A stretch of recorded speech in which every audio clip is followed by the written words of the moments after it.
Hare Krishna. So, welcome to the second day of this series of classes or lectures.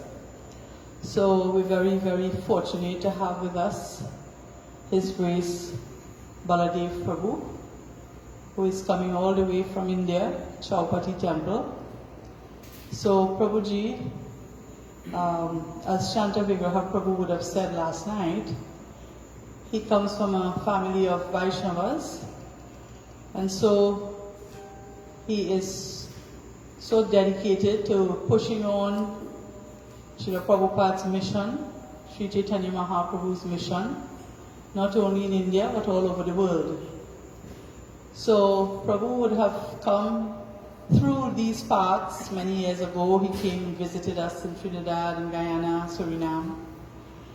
But for me, what stands out very strongly in my mind whenever I fondly think of him is how much he has been instrumental in the Bhakti Shastri teaching in the Caribbean.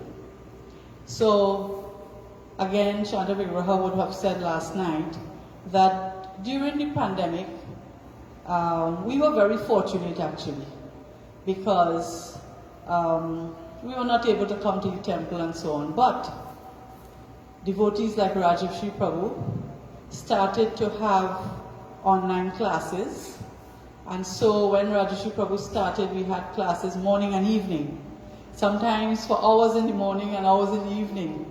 We would spend together, you know, and it was so much nectar, and we were saying, thank God for the COVID, because we'd never had that kind of opportunity. So then, His Grace Baladeva Prabhu, he got in contact with devotees starting from Prabhupada Dev in Guyana, Paramatma Prabhu, Rajashri Prabhu, and started to have discussions. And what transpired is, he pushed us in a certain direction. We didn't even think about it, you know, to have an arm of Bhakti Shastri in the Caribbean. And through his efforts and perseverance and encouragement, we were able to form the CIHE, the Caribbean Institute for Higher Education. So whenever as I say, whenever I think about him, I think about what he has done for this region. And Prabhupada says, you know, educating and training of the devotees is most important. And this is what he has been encouraging the devotees and the leaders to get involved in. So, as I said earlier, we're so very happy to have him. After Trinidad, he's going on to Guyana and Suriname. So let's take full advantage.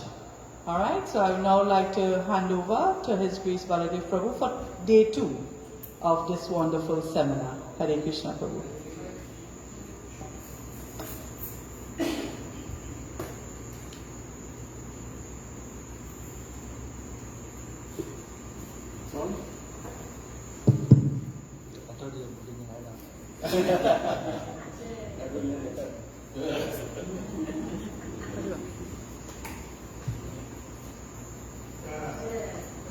Double mercy. Today doubles. Double mercy.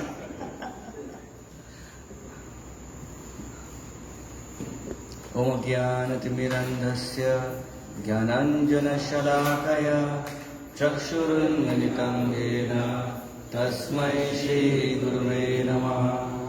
Shri Chaitanya Manobhishtam Stapitam Yena Bhutale Swayam Rupa Kadamayam Dadati Swapadantikam Vandeham Shri Guru Shri Yuta Padakamalam Shri Gurun Vaishnavamsha Shri Rupam Sagrajatam Sahagana Raghunathanvitam Tam Sajivam Sadvaitam Savadhutam Parijana Sahitam Krishna Chaitanya Devam Shri Radha Krishna Padam Sahagana Lalita Shri Vishakhanvitamsha Nama Om Vishnu Padaya Krishna Prishtaya Bhutale Srimate Bhakti Vedanta Swami Iti Namine Namaste Saraswati Deve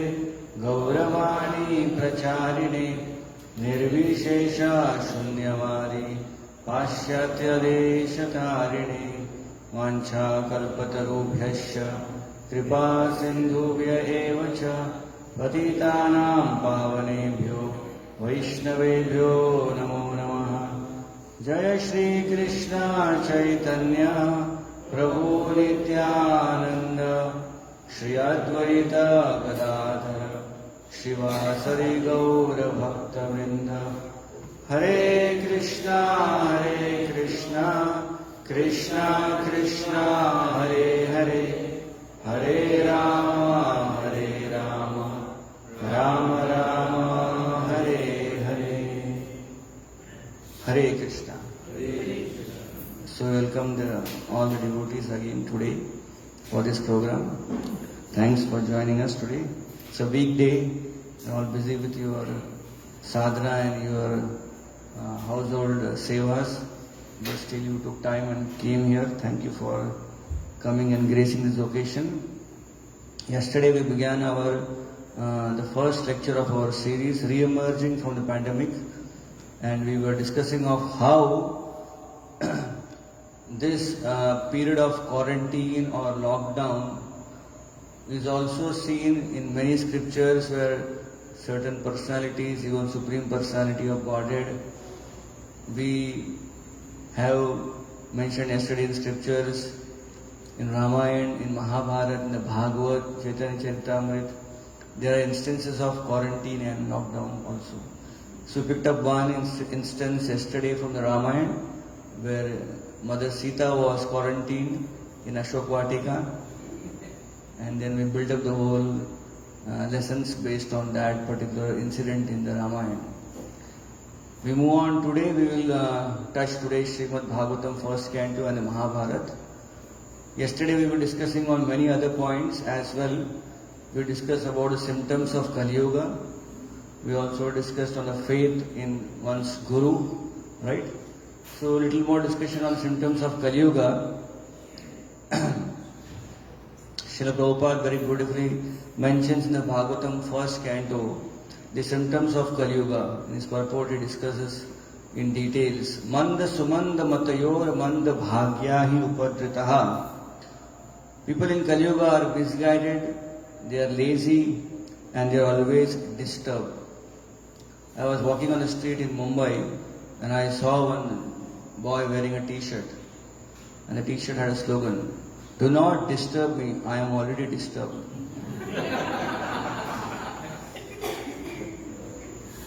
In today's world we see people are always disturbed, right?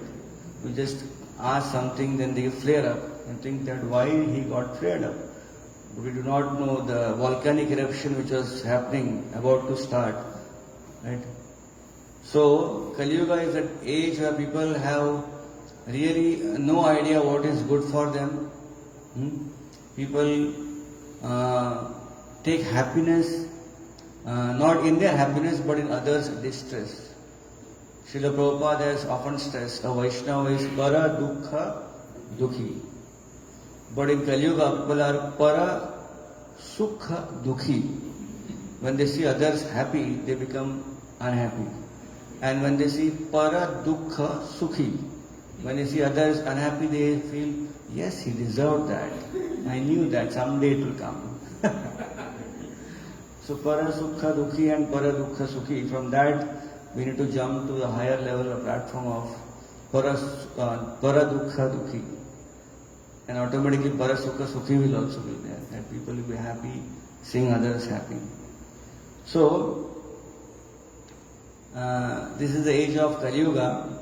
I was reading one of the magazines which the Jagannath Puri temple they print every year during the Jagannath Puri Rath Yatra. So there are beautiful stories there wherein Jagannath, Balaram and Subhadra are there on the altar, and Sudarshan Chakra is also there, right? So Sudarshan Chakra asked Jagannath ji, "Oh Lord, you have come in a unique form, you are absorbed and therefore you have a unique form. I wish to know from you that why have you made me in this unique form as Sudarshan Chakra? Generally I am always in your hand and ready to be used. But you have made me in a wooden form. I don't know what will be my use to you." Right? Sudarshan Chakra is like this, like a pillar. So Jagannath tells Sudarshan Chakra, "Your work is not much in Kali Yuga." So Sudarshan Chakra said to Lord Jagannath, "I thought there are so many demons in Kali Yuga. I may be very busy, you may keep using me." So Jagannath said, "No, you are not required. People in Kali Yuga are so degraded that your work they do themselves. They will fight with each other and kill each other. So you take rest. Kali Yuga is not the age you require your help." So we can see actually in this age of Kali Yuga, people, who is the enemy of human being? The human being itself, right? We have so many instances where, like they mentioned that if the population of human beings go down in the world, then all the extinct species will again reappear. And we found in the COVID period, we found that how when the humans were all in their home, the environment improved. It is said that all the rivers became clean and clear. The ocean water was clear. Someone told me that the ozone layer also increased just because there was no pollution. So you find a strange thing that how a human being in this age of Kali Yuga, he is the enemy of the other human beings. And people take happiness in strange things. One time an old man was sitting near a river and he was watching over a bridge. From far distance he was watching a bridge and he was watching all the cars going on the bridge from one side to another. And he would do it morning till evening, day in and day out. So one young man saw him every day sitting and watching the bridge. So one day he went and asked, "My dear uncle, what are you watching the whole day?" So he said, "I am watching this bridge." "Oh, that I can see, but what is so exciting about the bridge?"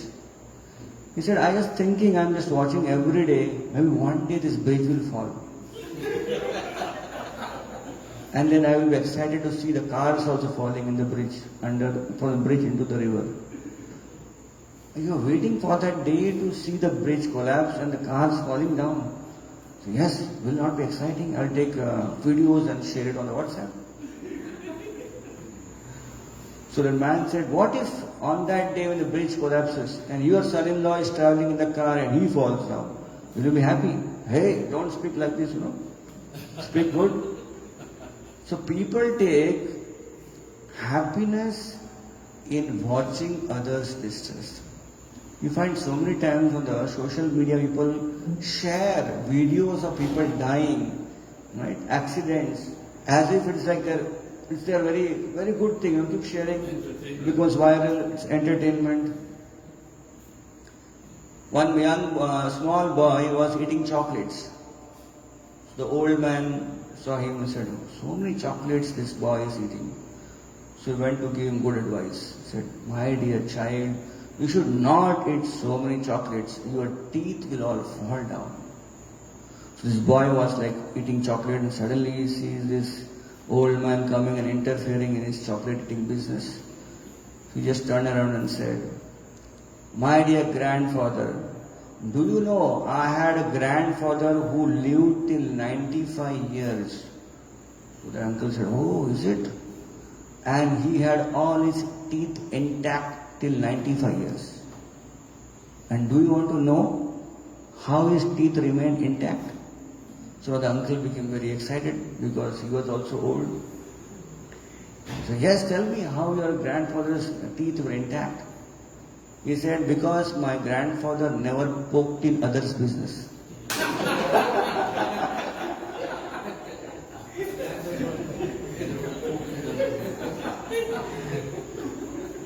So in Kali Yuga, if you want to give some good advice to others, they don't want to take good advice. They feel that you're interfering in their business. And in this age of Kali Yuga, people take to strange occupations. I was going through some important data from the statistics which I received.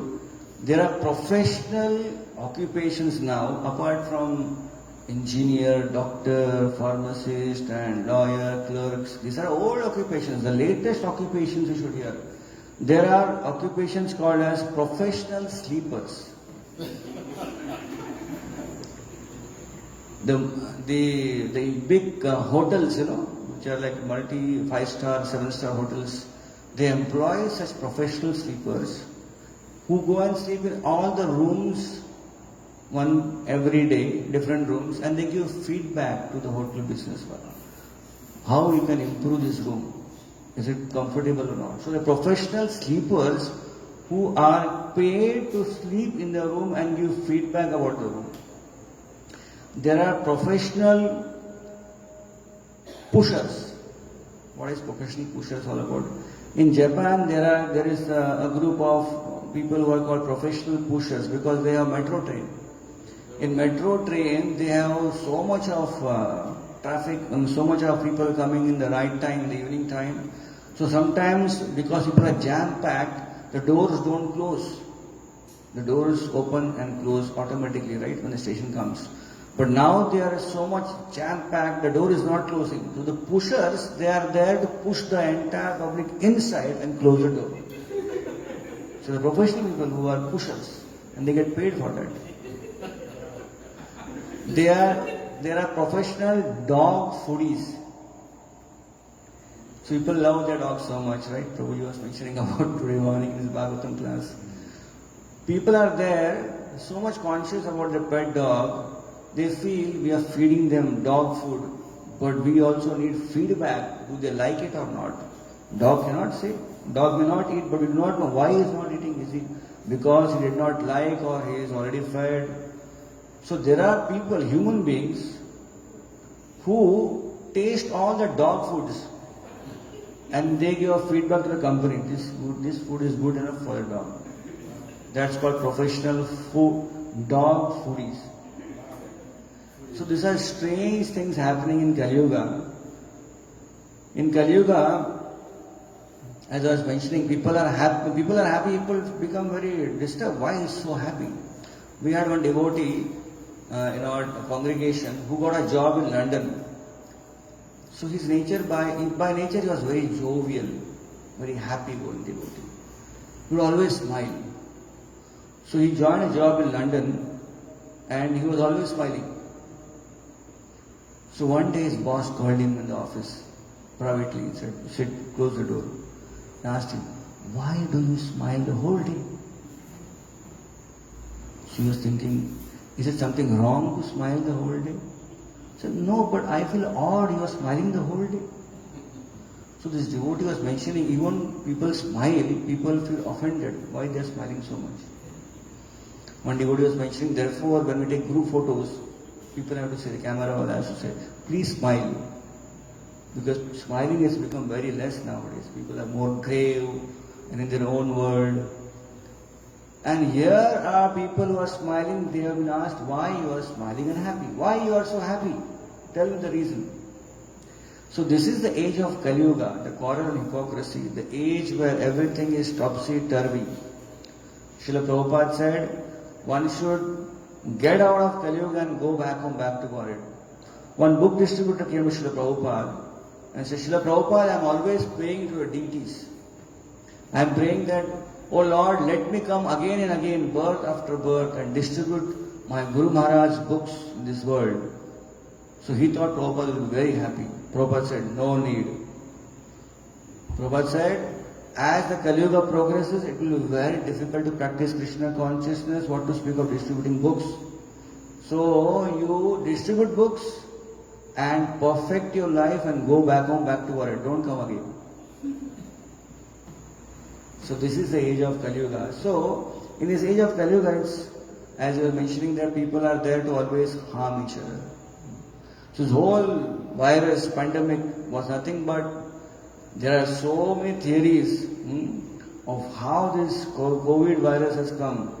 Some people say it was developed in the lab, some say it came from the wet market.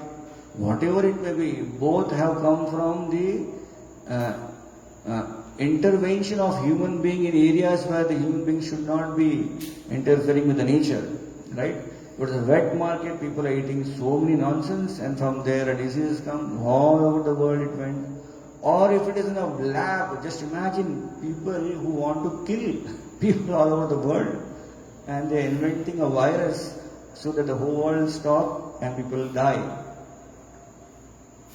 In the year 1996, I remember I happened to go to one very prestigious university in Mumbai, very, very famous university, IIT, Indian Institute of Technology. So they were telling me that there was one boy in one of the classrooms there. He was studying technology. So one day he became very unhappy. The reason was that day was his birthday, and no one from his class or department wished him on his birthday. Everyone was celebrating others' birthday in different days, but they forgot his birthday on that day. So he became very upset. So till evening 6 p.m. he was waiting for someone to greet him with a happy birthday wish, but no one greeted him. So at 6 p.m. in the evening, he went to the lab, the computer lab, and he designed a virus, computer virus. And he immediately forwarded the computer virus to everyone in the campus. People did not know, they opened the email and in goes the virus and the whole computer system hanged. This boy's name was Joshi. So that system hanged, the whole institute systems hanged. And the only thing which was coming on the screen was Joshi virus, Joshi virus, Joshi virus. So people were thinking, what is this virus? No one understood. Few of his friends realized, hey, his name is Joshi and this is Joshi virus. We saw him in the evening, today sitting something, designing something. So went and asked him, hey, what is this Joshi virus? So you guys did not wish me a birthday, so now I put a virus. So all systems are jammed. So they asked them, what is the solution? All you have to do is go on the command prompt and write happy birthday Joshi and the virus will disappear. And the whole institute was going and typing happy birthday Joshi to rid of the virus. This is reality. People can go to any length to make sure that they get enjoyment in their life. And this is the age of Kali Yuga we are living in, and we have to preach and make people devotees. So we are discussing about how faith in Guru makes a person progress in bhakti very fast. We were talking about yesterday that beautiful story about the devotee of Lord Ram who said that my Guru has told me that the lotus flower in Ashok Vatika was white in color. Right? So Lord Ram appreciated his Guru Nishtha, his faith in his Guru. So I was today reading a beautiful article of Bhaktivinoda Thakur. And Bhaktivinoda Thakur mentions this as this term, this quality in a disciple's life as Acharya Abhiman. Abhiman is generally not a good word. Abhiman means very proud. But Bhaktivinoda Thakur says one should be proud of Guru Parampara, one should be proud of his spiritual master. That is very good. Acharya Abhiman. And Bhaktivinoda Thakur quotes that Lord Ram visited many rishis' ashram on his exile. He went to Matang, he went to Sharavanga Rishi, he went to Agastya Rishi, he went to so many rishis' ashram. But he appreciated the service of Shabri the most. And he sent Shabri back home, back to already in her same self-body. And Bhaktivinoda Thakur mentions why? Because Shabri was having Acharya Abhiman. She was just following the instruction of her Guru Matang Rishi. Matang Rishi left and he told her, you stay in this ashram alone. Every day keep the ashram neat, tidy and clean. Anytime Lord Ram will come and you welcome him. And she did not know when Lord Ram is coming. Day in and day out, she was a young lady and she went on to become an old lady. But every single day the same enthusiasm was there. She kept all the ashram neat and tidy so that one day Lord Ram will come. Guru has told Lord Ram will come.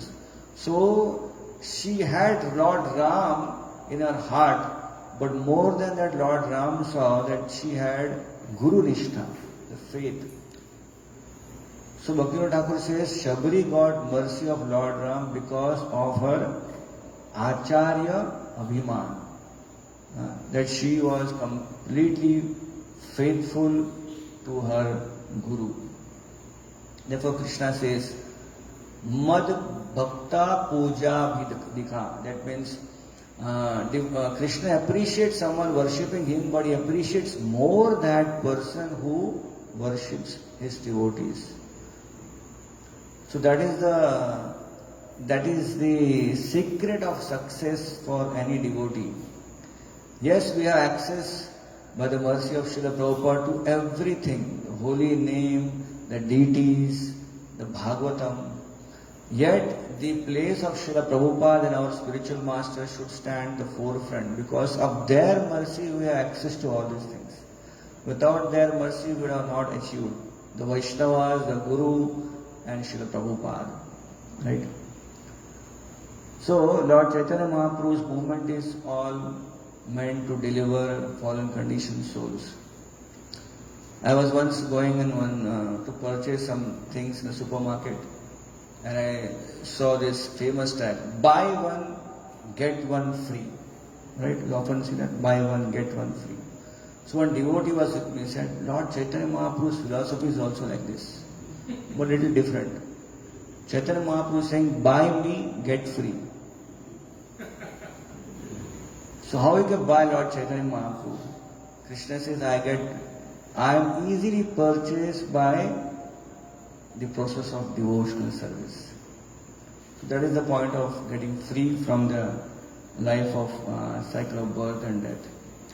So in today's topic of quarantine, let's analyze how the Pandavas went through their quarantine period, what were the different challenges they faced and how they remained Krishna conscious.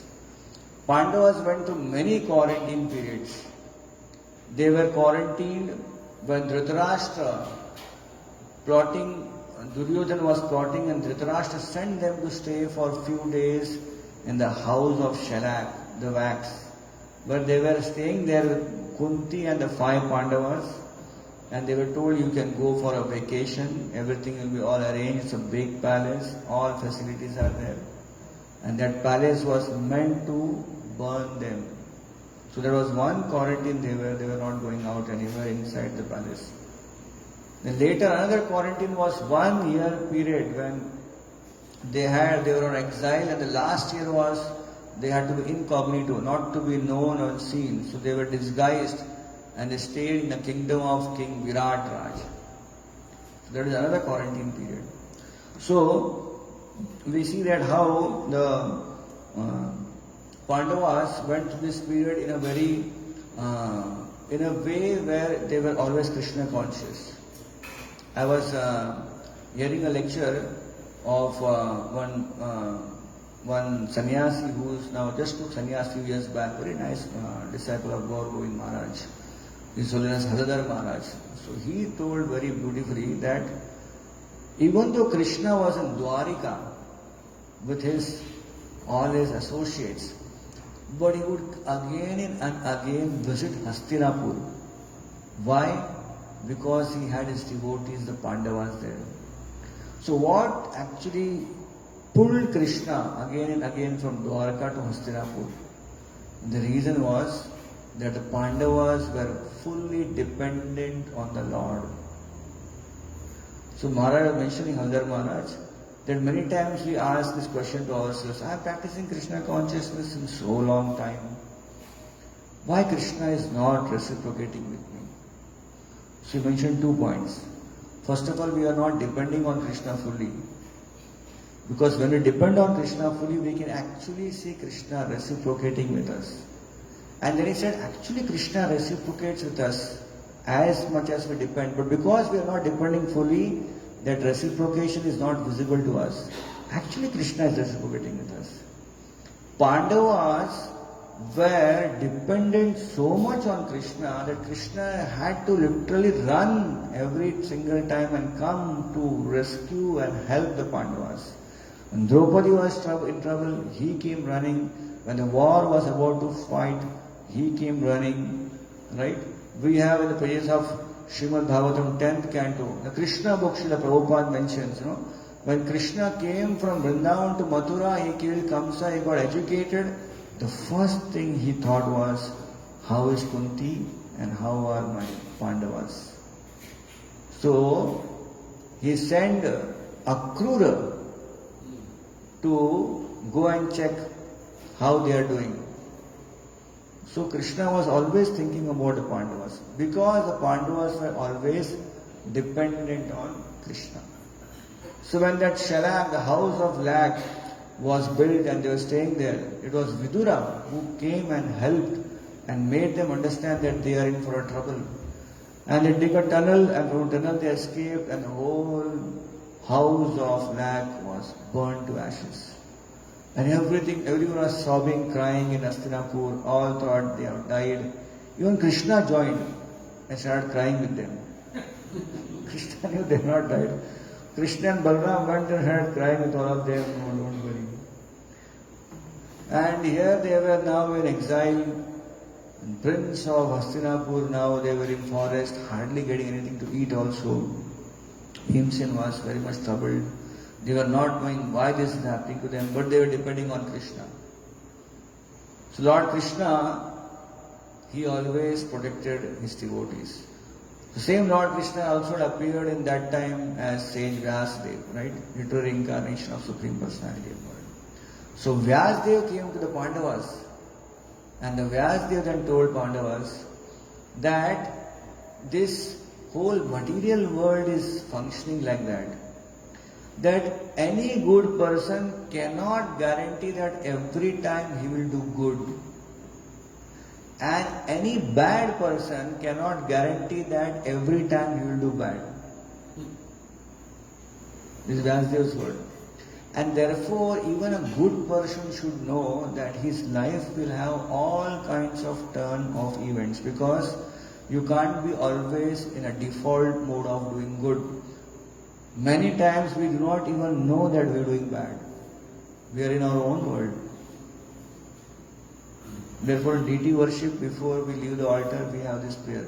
Ajnanat athavo jnanat ashubham yan maya kritam. Knowingly or unknowingly, if I have done. So many times devotees chant, knowingly, I don't know. So unknowingly has also kept there. You may not know unknowingly so much of aparad has been done. Please forgive me, Krishna.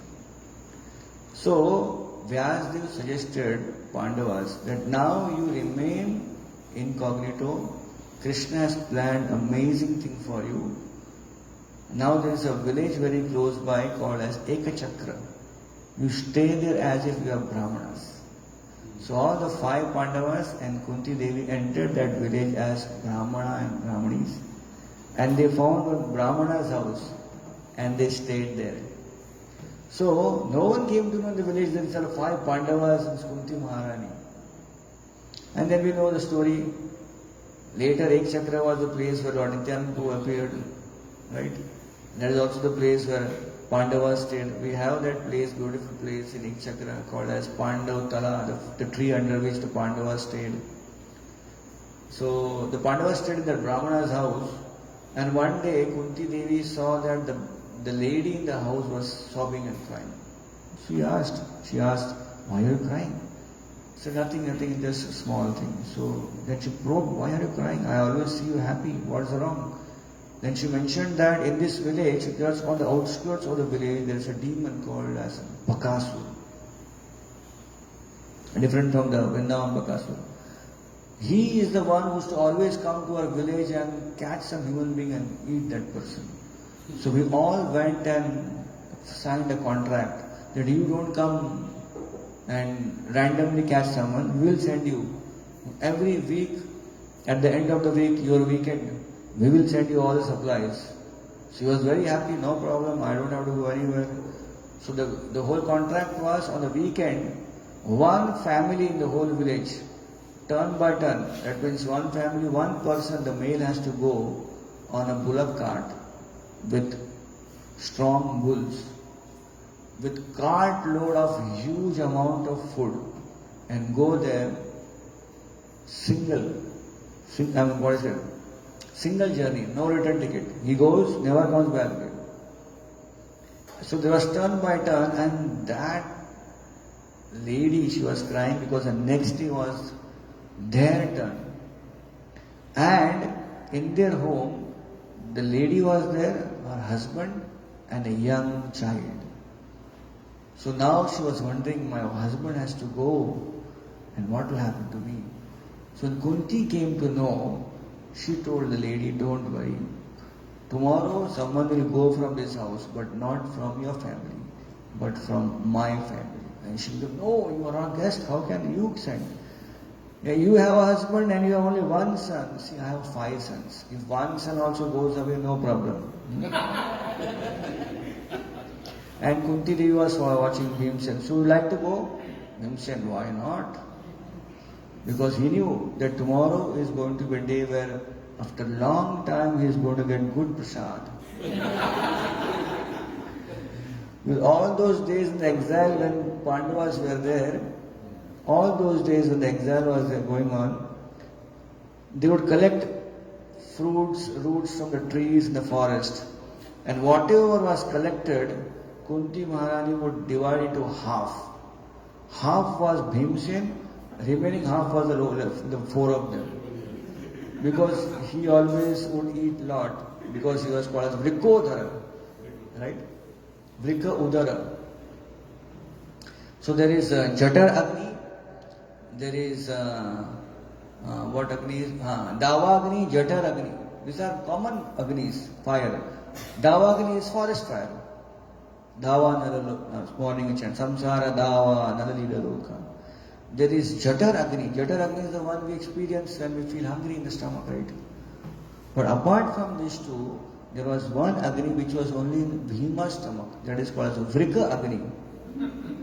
So heavy need for eating that Bhimsen could not go for a long time. And we know the whole pastime of how this Pandav, Bhima, Nirjala Ekadashi came, that he was telling us, what will happen to me? Please help me. I am not able to do Ekadashi. So anyways, cutting that story short, coming back to here, the Bhimsen was very happy. The next day was the day when a cart load of food was to be put on the bullock cart and he was supposed to drive.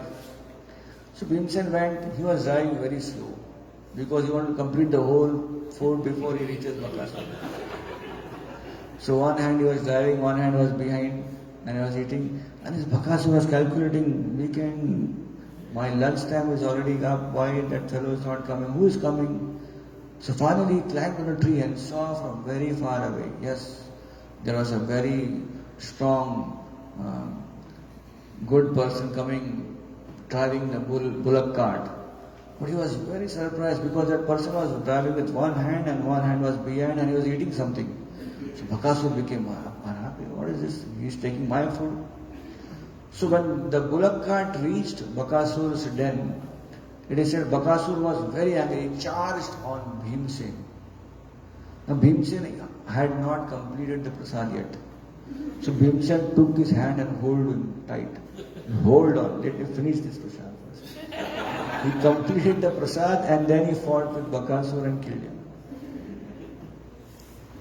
So in this way, Bhimsen killed Bakasur, and then we know that how he came back, everyone was happy, and still they kept their identity hidden. They were all thinking, who are these people? So Kunti and the 5 Pandavas had to escape in the night to not be known. And finally we know that how they came to the wedding ceremony, Swayamvar of Draupadi, and that was the time when Arjuna, he won the hand of Draupadi, and later it was declared that this is Arjuna, not a Brahmana. So this way you find that how Pandavas are completely depending on Krishna. Kunti Maharani had to undergo so much of tribulations, right? Kunti Maharani's life is full of so many problems. Right from the day she was born till the end of her life. We can see she went through so many problems. When she was just a small girl, she was born to Surasen Maharaj of the Bhoja dynasty. She was born in Mathura. Right? And Surasen had 10 sons and 5 daughters. And among 10 sons, the eldest was Vasudeva. And among daughters, the eldest was Pritha. So, Surasen had a very good friend of his whose name was Kunti Bhoj. And Kunti Bhoj had no children. So Surasen offered his own daughter Pritha to Kunti Bhoj. Now Pritha at a very young age, she moved from one family to the other family. But she was so loyal, she was so in a mood of service, that when she went to the other family did not even feel that this girl is not ours. She mixed in so nicely that Kunti Bhoj offered his half name to her. That's why she became Kunti. Initially she was Pritha, but she later on became Kunti Maharani. And then immediately when she was still young, Durvasa Muni comes to the kingdom, and everyone is thinking, who is going to host this Durvasa Muni now? So they put Kunti, you host. And Kunti hosted Durvasa Muni so nicely. Right? And then she got a power, she got some mantras, and she did not know. So she just tried that mantra. And lo and behold, she's unmarried, still in teenage, and she gets a child. Another issue, big problem. Then she has to send the child away in the water, in the river. And then later she gets married. But as soon as she is married, then Pandu, understanding that Dhritarashtra is always thinking about the kingdom, so Pandu goes on for a vacation in the forest. And another tragedy, Pandu gets cursed. And then Pandu dies later. And now, and Madri, the second wife, also leaves. And now all 5 children are with her. They are all young. She is also young. Tragedy upon tragedy. She comes back to the kingdom of Hastinapur, and she is always worried because everyone there who is on the party of Dhritarashtra and Duryodhana, they are plotting to kill the children. So she is going through all this tribulation, but she is perfectly Krishna conscious. Now imagine, Kunti Maharani goes through the whole ordeal, and when the battle of Kurukshetra is won by the Pandavas, Yudhishthira is the king. And that time Kunti Maharani sees Krishna going back to Dwarka. She offers this prayer. What is her prayer? Let calamities come again and again. Who can offer such a prayer? Right? Hare Krishna, calamity. Who can offer such a prayer? Will you ever go to Radha Gopinath and say, oh Radha Gopinath, last 2 years no problem has come to my life. I am waiting for some problems. Hare Krishna. No one will ever offer that kind of prayer. Or we offer, oh Lord, for 2.5, 3 years there was coronavirus. May coronavirus come again and again in my life. Hare Krishna. Who is going to offer? Kunti Maharani offered. Therefore, Srila Prabhupada says in one of his lectures, that's why Kunti Maharani's prayers are in Srimad Bhagavatam. How many prayers are available in Srimad Bhagavatam? In Vedic culture, we found that ladies had a special role, but within the home. And here was a lady of Vedic culture whose prayers are in Srimad Bhagavatam. Generally, all prayers are all devotees male, right? But Prabhupada said that she is there because she deserved that place. And she begins that. The prayers, all the prayers are in Srimad Bhagavatam. The foremost first prayer is Kunti Maharani. And Prabhupada says in lectures, great renunciates, they study her prayers to learn how to have pure devotion to Krishna. What prayer she offers? Series of prayers. And through her prayer she bound Krishna. She bound Krishna. Krishna had to change his plan and Krishna remained in Hastinapur for some more days. So this is Kunti Maharani. So much of love and devotion.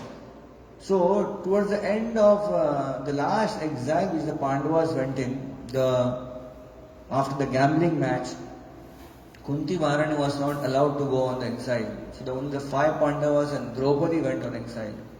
So Kunti Maharani was feeling a lot of separation from her children. So someone advised her, you should go on a pilgrimage tour, go to all the holy places. So she was going on a holy place tour, and she happened to come to one place called as Jia Darshan Kshetra, which is a famous place in South India, where Lord Nrsimhadev appeared to Prahlad Maharaj. It's Visakhapatnam. So she was going there, and then as she was moving ahead, she suddenly remembered all her children, and she was crying. Where are my children? Where they are in the exile? And whenever she had any issues, any problems, she would always remember Krishna. So she intensely remembered Krishna. Krishna, where are you? And Krishna appeared in front of her from Dwarka. And he consoled her. He said, don't worry, your children all are good. In fact, her children were all devotees, Mahabhagavats. And she dares to pray that remove all my attachment to Pandushu, Vrishnusu. Let this attachment of Pandavas and Vrishnis also go away. So this was the high level of prayers Kunti Maharani offered. So when Krishna appeared to Kunti Maharani, so he said, Krishna, thank you for your wonderful darshan and consoling me. So Krishna said, okay, now I'm going. No, Krishna, please don't go. Please be with me only. Krishna said, I can't be with you always. No, you can be with me always. So Krishna said, okay, I'll give you a beautiful deity of mine. You worship this deity. And Krishna carved a beautiful deity and gave it to Kunti. And Kunti Maharani stayed there for many days worshipping that deity. And that deity is even today very close to Visakhapatnam. That deity's name is Kunti Madhav. Kunti Madhav. So it is said that in India, Bharatvarsha, there are many Madhavs. So one is Bindu Madhav, which Lord Chaitanya Mahaprabhu went in Banaras, Varanasi. There is Veni Madhav in Prayagraj, where Lord Chaitanya Mahaprabhu danced and made everyone chant the holy name Hare Krishna, Krishna Krishna, Hare Hare, Hare Rama, Rama Rama, Hare Hare. And Mahaprabhu was inducing everyone to chant. That was the time Rupa Goswami arrived and saw this beautiful sight. And Rupa Goswami, he composed this beautiful verse, Namo Mahavadanyaya Krishna Prema Pranayate Krishnaya Krishna Chaitanya Namane Gaurapishe Namo. So that is Vedi Madhav. There is Setu Madhav in Rameshwaram. And there is Sundar Madhav in South again. And Kunti Madhav. And Srila Prabhupada added one more, Radha Madhav now. So everywhere Madhav is there, Krishna is there. So we find all these beautiful pastimes where we see the devotion of the Pandavas coming in. In the Virat Nagari, when the Pandavas were exiled 1 year incognito, before they entered Virat Nagari, they all changed their clothes and they dispersed. They all went into Virat, different route, and they took up occupations and profession in the kingship of, in the kingdom of Virat Raja.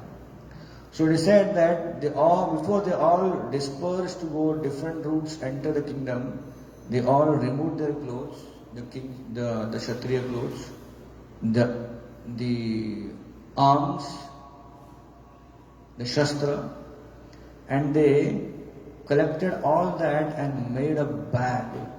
They tied the bag, and then Arjuna climbed a tree very high up in the tree, very close to a cremation ground, there was a tree. They went and tied up that high in the tree in such a way that no one will ever go and touch that thing, because from down it looked like a dead body hanging. Because these are all divine weapons, right? So they hang them. And then after 1 year they will come and they will remove those things. So it is said the day when they hanged it was the day of Dashara. That was the day they entered Virat Raja's kingdom. So it is said that when they came back after 1 year, they offered puja to that tree because the tree had helped them. And since then, it is said it's a custom. Now I do not know how much custom is there anywhere. But that tree called Shami tree, and they are special leaves. And that leaves of the tree will be distributed on the day of Dashara. So even some part of India they do it. But that custom, the tradition came from Pandavas. So the Pandavas went in and Arjuna had to go to a difficult task. 1 year he was cursed to become a eunuch. So he entered into the kingdom as a eunuch and he became the dance teacher in the courtroom of King of Virat. And he was teaching all the girls in the kingdom dance, including King Virat's daughter Uttara. Bhimsen took up the profession of cooking. But he was always feeling hungry because there was not sufficient to eat.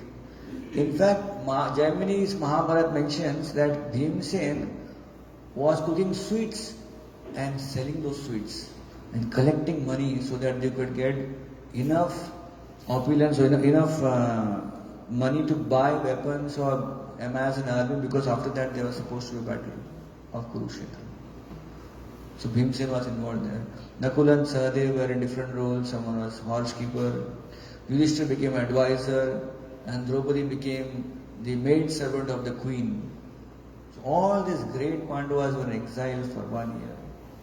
And finally, just on the last day, it is said, Duryodhana got a hint that maybe the Pandavas are in Virat's kingdom.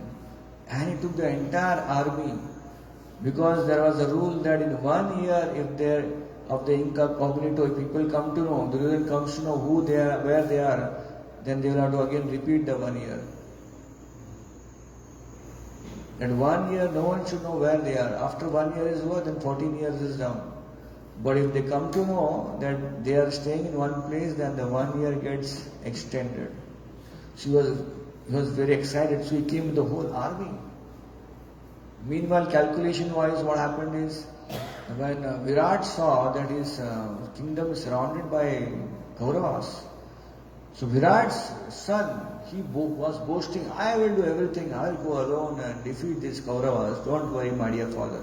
So he goes out, and then from very far away he sees all this army. He takes a U-turn and comes back.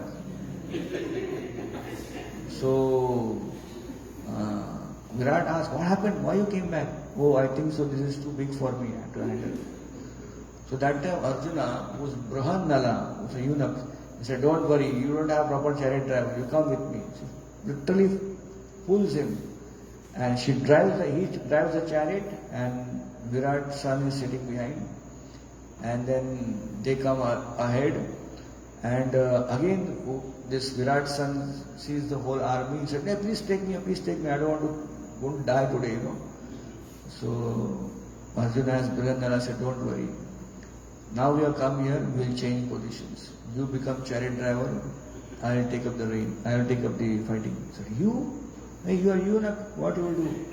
Don't worry, today 1 year is over, I am back to Arjuna. Arjuna, what is this? So Arjuna went to that Shami tree, removed that whole thing, took his Gandiva and sat on the chariot and defeated the entire Kaurava army. So this was Arjuna's valor. There was a great camaraderie among the Pandavas.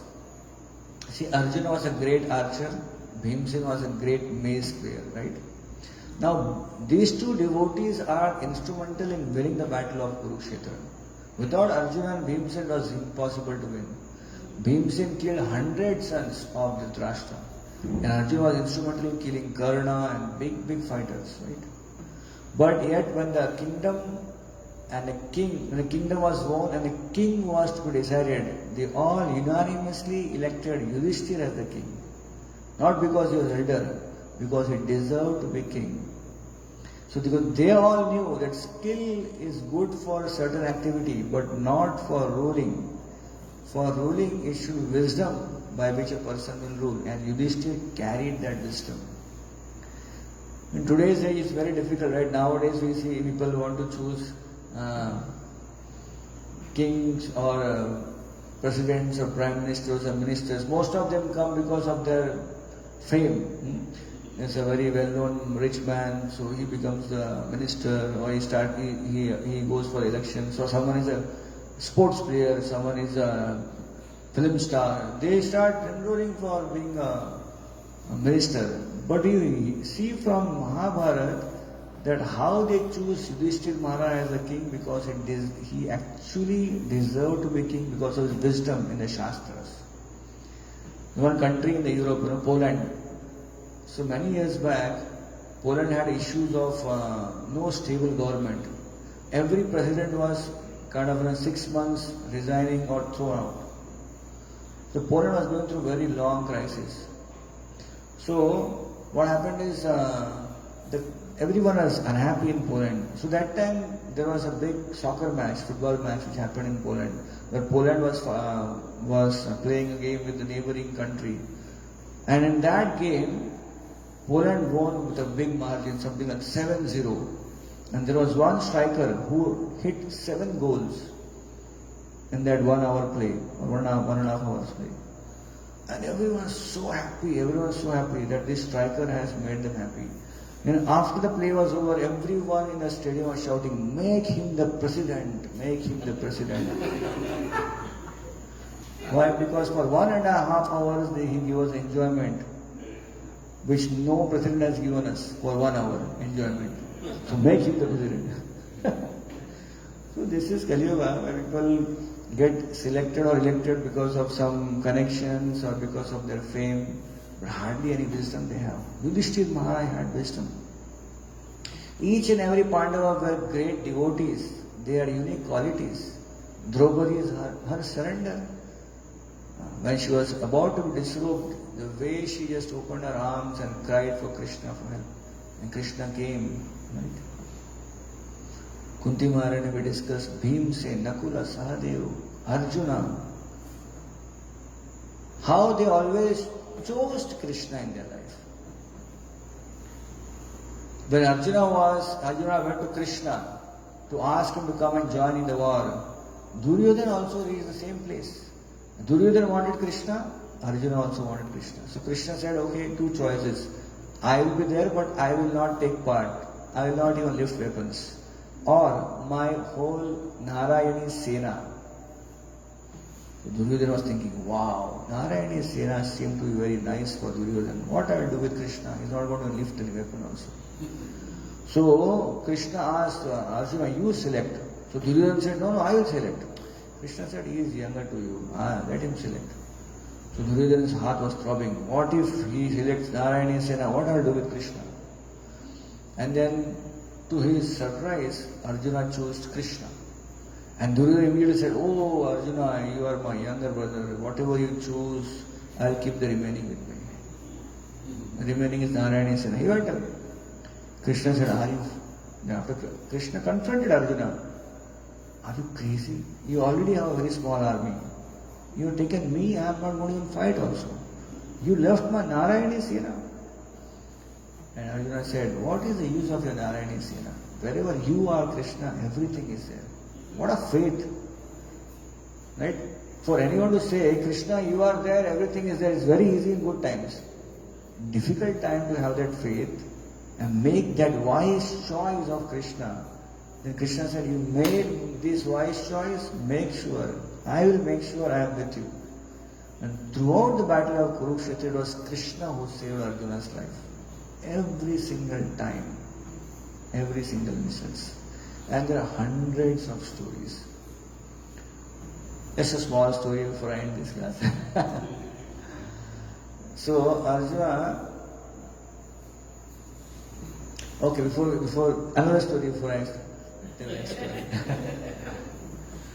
So Sripad Madhvacharya in his Tatparya Nirnay, he's written a commentary on the Mahabharata. So Sripad Madhvacharya mentions this beautiful story that how when the two parties were supposed to fight, there was a contract to be signed. So Duryodhan and Shakuni all were there on this side, Yudhishthira, Arjuna, Pandavas and Krishna also was there. So the contract was actually written by Duryodhan and Shakuni, all ready-made contract. Said, okay, you read this and sign it. So Yudhishthira Maharaj said, there is no discussion, just signing.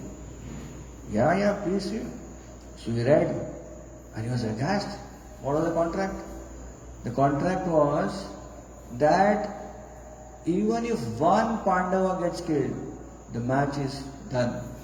We win the battle. The Kauravas will win the battle. Even if one Pandava is killed. Until all 100 Kauravas are not killed, the battle is not won. And third is, all this has to be done in 18 days. If it is not done in 18 days, by default, the Kauravas will win. And Yudhishthira was shocked. What is this contract? And he saw around, he saw Krishna. Krishna was smiling. Krishna said, sign it. Don't worry. And Yudhishthira Maharaj with that faith signed the contract.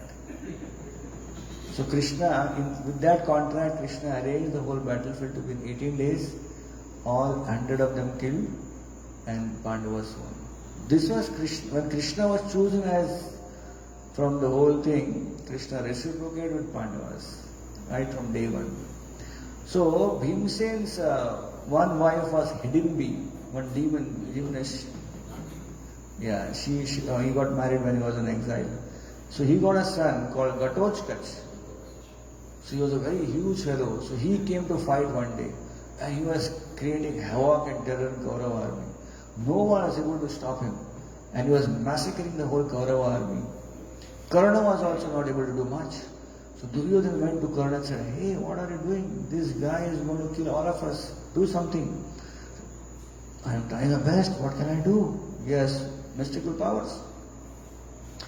So Duryodhana said, hey Karna, you have this special weapon called a Shakti weapon. Use that and kill him. Karna said, are you crazy? That Shakti weapon is for Arjuna. He can be only killed by that weapon. Shakti weapon has come from Indra, Arjuna's father. So I am not going to use it against Ghatochkach. What I will use it with Arjuna? So then Duryodhana told Karna, if as long as this guy is going to be here, Arjuna is going to be after that, right? If you don't stop him, we will not remain here. So he forced him, you use the Shakti weapon and kill this fellow. So finally, very relentless, he had to open up his armor, took the Shakti weapon out, and he killed Ghatochkach. Now Ghatochkach was dying. Even dying also he was doing service to Krishna and the Pandavas. He died in such a way that he fell on the Kaurava army, the huge body, and he massacred the Kaurava army. Now the news of Ghatochkach dying reached Pandava's side. Yudhishthira was crying because their own child. Arjuna was crying, Yudhishthira, everyone was crying. Krishna was smiling. So Arjuna was thinking, Krishna, why are you smiling? Our own child has died. Krishna smiled and said, Ghatochkach is dead, and that's why Arjuna is alive. So Arjuna did not understand. What are you saying? He is dead, therefore I am alive. Then Krishna told, do you know, Karna has used a Shakti weapon on him, and now you are safe. You will not be killed. Then Arjuna also very intelligent devotee. He said, but Karna is on this battlefield. Last 2-3 days we have interacted, we have fought some wars. Why didn't Karna took the Shakti weapon that time and killed me? Krishna smiled and said, I put him in illusion. Every time he came in front of you, I made him forget that he has Shakti weapon. This was to the limit Krishna intervened so that he could protect the Pandavas. And there are hundreds of stories like this of how Krishna, when he saw the Pandavas with their free will choose him, then Krishna gave his own self to the Pandavas. So there are many, many stories to speak on this. We can continue tomorrow.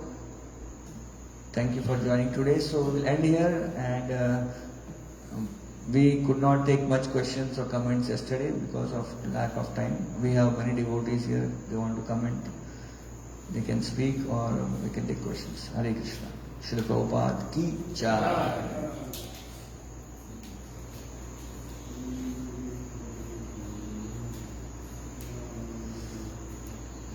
You want to speak something, Prabhu? No, you said something, I'm not clear.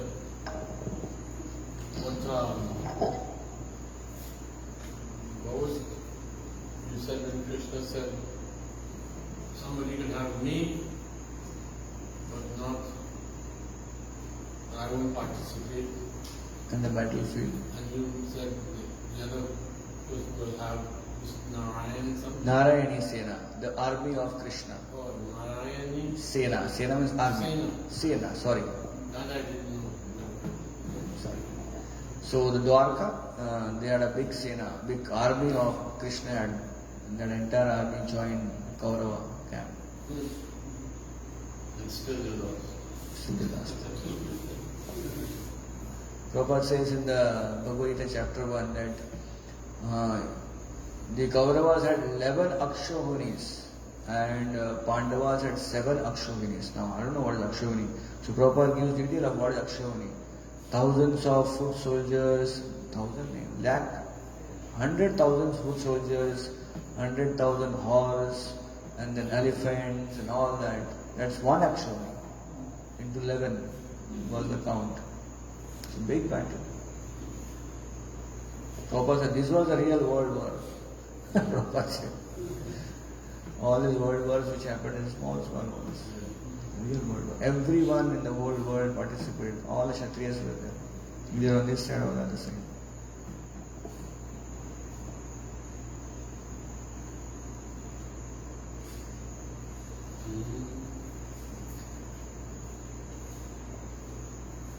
Anything else?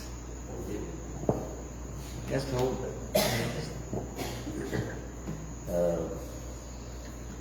We hear so much that, especially from the Adi Puran, that Krishna tells Arjuna, he who says that he is my devotee is not actually my devotee, but he who is the servant of my devotee, he is actually my devotee. And these different katha,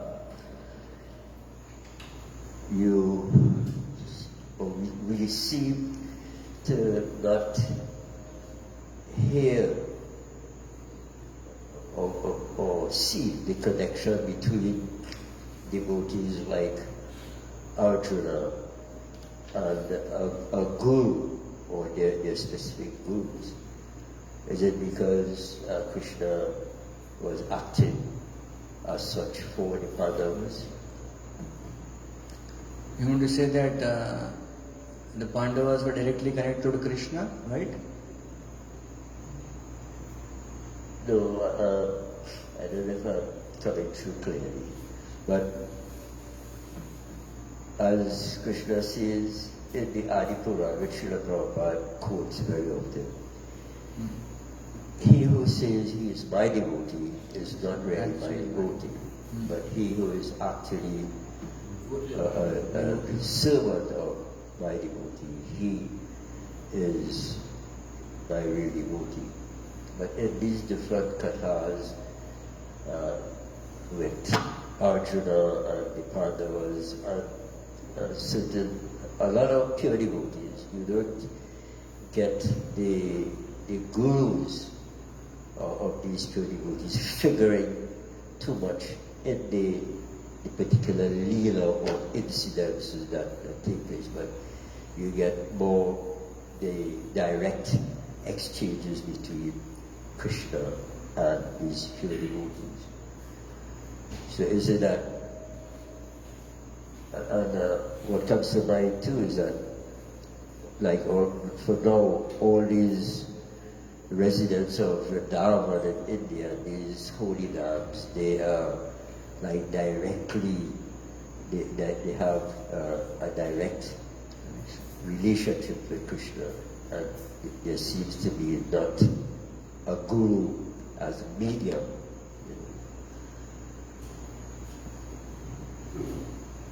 So you are asking about, we are not seeing that Pandavas had some link between Krishna and them, right? Yeah. Like we are discussing about need of a guru. No, Pandavas also had a link. Vyasdeva had also played a very crucial role in their life. Vyasa was their guru, who also was actually Krishna's own incarnation. They had a military guru, Dronacharya, from whom they learned military science. They had their Kula guru, Kripacharya, who was the family guru, and they give equal respect to everyone. In fact, if you see in chapter 1 of the Bhagavad Gita, Arjuna was reluctant to fight the battle of Kurukshetra because he saw his own gurus there in front, and they had high regard for them. It is said that when Yudhishthira saw all the gurus, Kripacharya, Dronacharya, Bhishma Dev, Yudhishthira Maharaj got down from the chariot without any weapon and walked directly in front of that army. And everyone was thinking, what is Yudhishthira up to? People in the opposite army were thinking that Yudhishthira, maybe he saw our army, he became very afraid, so he is coming and surrendering now. And Pandavas are surprised. What is our elder brother about to do? We are about to start the battle. The conch shell is already blown. Yudhishthira walked down, went to Bhishma, offered full Dandvat Pranam to Bhishma. And when he got up, Bhishma said, Vijayi Bhava, become victorious. Then he offered full pranam to Dronacharya. And Dronacharya also said, Vijayi Bhava. When to Kripacharya, he offered full Dandvat Pranam. Vijayi Bhava. And Bhishma told, I was waiting for you, Yudhishthira, I knew you will come. And you will offer obeisance to us. This was to the level of their, what we say, nishtha to their gurus. So Arjuna and Yudhishthira did show an exemplary behavior in terms of connecting through proper channels. But because they were also relatives of Krishna and they were pure devotees of Krishna, they had that connection as well. Right? So, yes, in their life we find they had spiritual masters. In fact, Krishna, he convinced Arjuna by speaking the Bhagavad Gita, right? But after the battle got over, the same Krishna was trying to convince Yudhishthira, but he could not convince. Yudhishthira was lamenting. Before the battle, Arjuna was lamenting. Krishna convinced him by the Bhagavad Gita. After the battle, Yudhishthira was lamenting. That is, battle all happened because of me. So Yudhishthira was lamenting. So Krishna spoke the Gita to Yudhishthira Maharaj, but Yudhishthira Maharaj was not convinced. Because Krishna didn't want him to be convinced. Then Krishna called Vedvyas. You convince him now. Sage Vedvyas, who is the writer of all the Puranas and Vedas, Vedanta Sutra, he was convincing Yudhishthira Maharaj. Yudhishthira Maharaj was not convinced. Because Krishna knew, I have to extol the glory of Bhishma. And that was the time Krishna told, you should now go and ask your query, your question, your lamentation to grandsire Bhishma. And Krishna arranges Yudhishthira Maharaj to grow in grand opulence to meet a dying man. Yudhishthira said, I am going to meet a dying man, why should I go in opulence? You should go for his pleasure. He will be happy to see you in that opulence. So the whole Pandava race goes in grand opulence with Krishna also there. And Bhishma, lying on the bed of arrows, he instructs the codes of dharma to Yudhishthira Maharaj, which we can read also in Srimad Bhagavatam, right? Bhishma is saying, I just don't understand. You have multi-talented facets in your camp, 5 Pandavas, plus you have Krishna. How can calamities come in your life? Bhishma is asking question to Yudhishthira Maharaj. And Bhishma is answering, it is all the power of time. All power of time. Srila Prabhupada says in one of his lectures, Krishna is standing and Bhishma is saying it is all power of time. It is Krishna's plan. Krishna is only time factor. This material world is like that we should not think as devotees everything will go right in our time. Even we will have our good times and bad times. It is all part of the material world. And we should know from Bhishma's statement that even though we may be great devotees and we may all have support, when time comes, then we have to go through that ordeal of time. That's what Krishna wants us to go through, so that we get purified, we get mature experience in Krishna consciousness. So Bhishma is saying to Yudhishthira Maharaj, the power of time. When time comes, you just follow and just keep going. No questions asked. So we see that the 5 Pandavas surrendered to many devotees, right? They surrendered to Bhishma, Dronacharya, Kripacharya, Vidura. What a great devotee. And all the Pandavas were subservient to him. They were taking advice from Vidura. And Vidura was always there to guide all the Pandavas. So they were also taking shelter of great devotees as well. But because they also had connection with Krishna, so Krishna was also there helping directly. So Vrindavan also same thing, they are all pure devotees of Krishna. So the connection of Krishna is there. Right? In Vrindavan also they have, there are many devotees there who are all gurus for the gopis and the gopas of Vrindavan. Garga Rishi, he came, he was a guru of the Yadu dynasty, so he came and he was accepted as guru. And the Maharaj said, please do the name giving ceremony. And then there are, it is said, I forgot the name of that one Rishi, Shandilya Rishi, he is the guru of Brajvasis. It is said Bajranab, a great grandson of Krishna, who was the only remaining grandson, everyone went away back to Godhead. He was made the king of Mathura.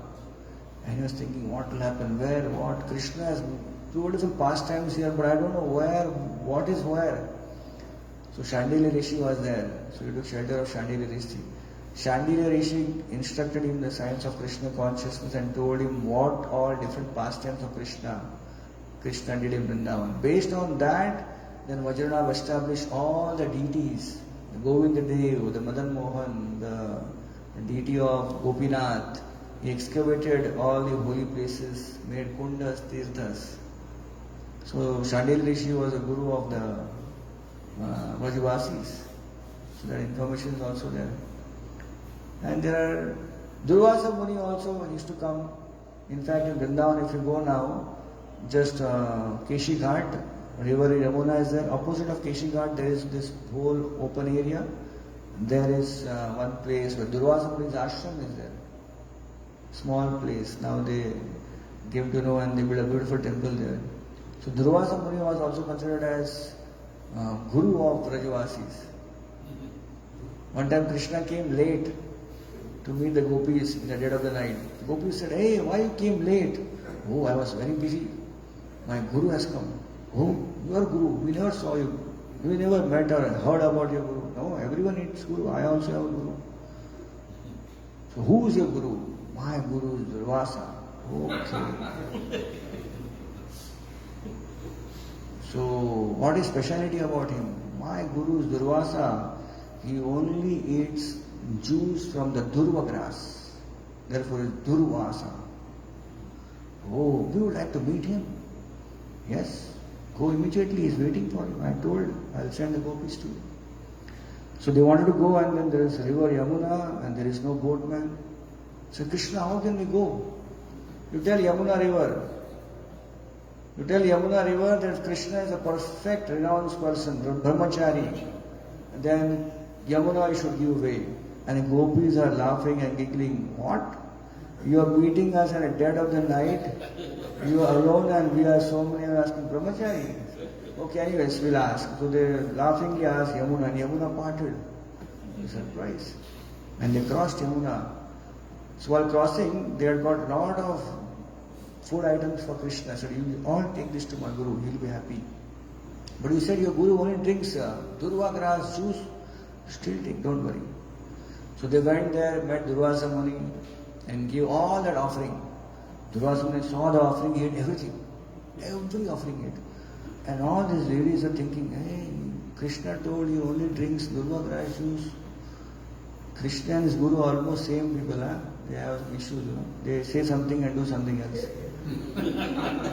So while all the offering was eaten, then Durvasa said, I bless you with whatever you want. I said, Gopi said, thank you very much. Now we can go. Yeah, you can go. Again they go and Yamuna is still flowing, what to do? So Durvasa says, go and tell Yamuna that Durvasa only drinks durva grass juice. Then the Yamuna river should give way. And they were laughing and saying, just now he ate so much of prasad. And he's belching and he's telling that Durvasa Muni eats from durva grass juice. So they mentioned, they tell this to Yamuna, Yamuna parts. They're surprised. They cross and they're thinking, what is this happening, Both ways they got a shock of their life. So they come and tell Krishna, we want to know something. How can someone who has eaten so much prasad in front of us, and we tell Yamuna, if he only drinks durva grass juice, how can Yamuna part way? So Krishna said, actually Durvasa Muni drinks only durva grass juice. But because you all went with so much of love and devotion with your offering, just to please you, he ate. But for him, he drinks only durvasa grass juice. So because he ate just to please you, he still drinks only durva grass juice. And the Gopi said, wow. But Gopi had another question. What about you?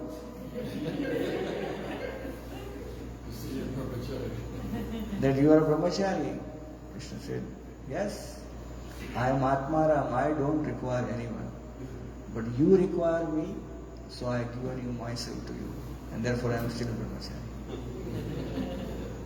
So in this way we have great, of course in Srimad Bhagavatam we won't find all those details. Shukdev Goswami, Srila Prabhupada writes, Shukdev Goswami in Krishna said, Krishna Prabhupada says, Shukdev Goswami had to complete Srimad Bhagavatam in 7 days, 7 nights, right? Because Parikshit Maharaj had only that much time. And there were Shukdev Goswami sometimes would go straight to next pastime, whereas Parikshit Maharaj said, wait, what about this? Then Shukdev Goswami would enter into that pastime. Shukdev Goswami was in a hurry mode because he knew 7 days and 7 nights are only available. So our Bhagavatam is 18,000 verses, but Srimad Bhagavatam is eternal. The demigods, they have the Srimad Bhagavatam which goes in millions of verses. Right? So Bhagavatam is eternal, Bhagavatam is ever expanding. Bhagavat is all about Krishna and his pure devotees. Today morning, Agnidev Prabhu gave a very brilliant Bhagavatam class. He was mentioning that how we were reading this book, Hari Shauri Prabhu's book, Transcendental Diary, and he was mentioning this is book Bhagavat and that is person Bhagavat.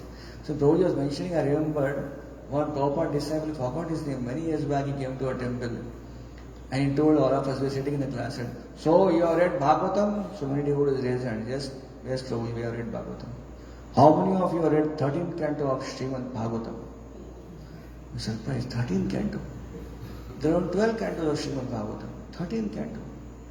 Sometimes in a joke, sometimes as a humor, we brahmacharis, if someone quotes off some new thing which you have never heard of, so we say he's quoting 13th canto of Srimad.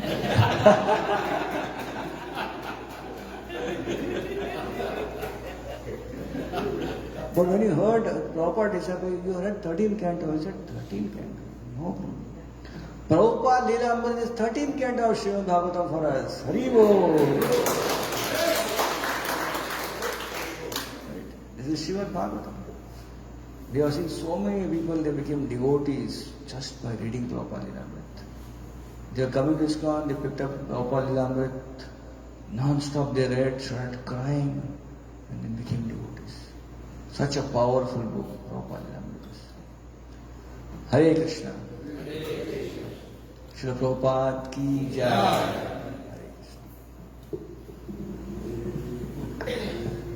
Hare Krishna devotees, that will be prasad for everybody, which will come shortly. And tomorrow again, program will continue with His Grace Baladeva Prabhu. We will continue to discuss quarantine pastimes from our sacred scriptures. So we have a few more people than we had last time. So again, tomorrow, bring a friend, tell somebody. And when you're telling them, you could tell them what you heard tonight. So you could repeat what you heard tonight to them. The nice pastimes we would have been. Srila Prabhupada ki jai.